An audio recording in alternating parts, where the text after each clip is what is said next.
Cette vidéo pour expliquer comment factoriser en utilisant donc cette identité remarquable là. Donc là, elle est écrite dans ce que l'on appelle le sens de la factorisation. On la connaît également dans l'autre sens, c'est le développement. Donc là, dans le sens de la factorisation, l'idée c'est que sur la partie gauche, on a une soustraction.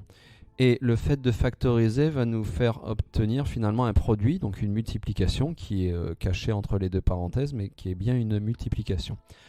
Alors, pour factoriser, ce qu'il faut en fait, c'est se servir de cette formule et regarder dans le calcul que l'on nous donne et trouver une ressemblance, et notamment que va être A, que va être B.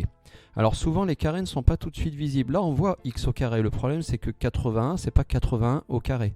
Donc ce qu'il faut c'est chercher dans la liste des carrés. Est-ce qu'il y a un nombre qui au carré fait 81? Il y a en effet 9. Ça veut dire que ce 9 s'il est mis au carré il me donnera le 81.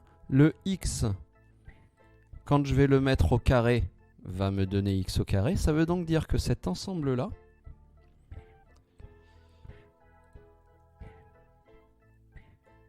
si je le mets au carré, va bien me donner 81x au carré. On vérifie. Le 9 au carré donne 81 et le x au carré donne x au carré. Très bien. Je recopie ensuite la soustraction. Et là, ce que je voudrais, c'est que le deuxième terme, ce 25, puisse ressembler à b au carré. C'est-à-dire qu'il faudrait que ce 25, ce soit quelque chose au carré. Ah bah pareil, dans la liste des carrés, j'ai 5 au carré. 5 au carré me donne bien 25.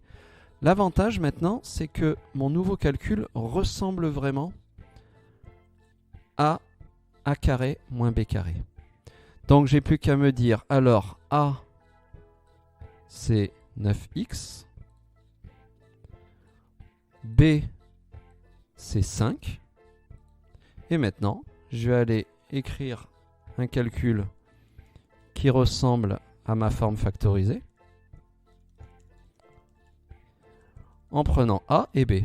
Bon, bah, j'ai plus qu'à les prendre. Le A, c'est 9x. Donc, A, 9x.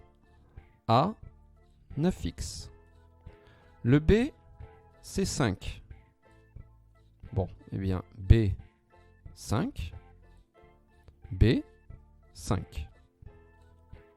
Et ça y est, je viens de factoriser. Je peux, si je veux ensuite vérifier si j'ai eu bon, je pourrais par exemple reprendre cette forme-là et cette fois la développer. Pourquoi pas en la voyant comme une double distributivité, ou bien comme l'identité remarquable, et vérifier si ça me fait bien retomber sur le 80x au carré moins 25 qui était donné au départ. Ça fonctionnerait bien. Voilà, donc je remets juste le calcul entièrement visible. 80x au carré, j'ai fait apparaître 9x, l'ensemble au carré, qui m'a permis de voir que le A c'était 9x. 25, je l'ai fait aussi apparaître comme étant un carré, c'est le carré de 5. Et après, j'ai récupéré mon 9x et mon 5 que j'ai mis dans la formule de la partie droite. A 9x, A 9x, B 5, B 5. Ça y est, j'ai factorisé.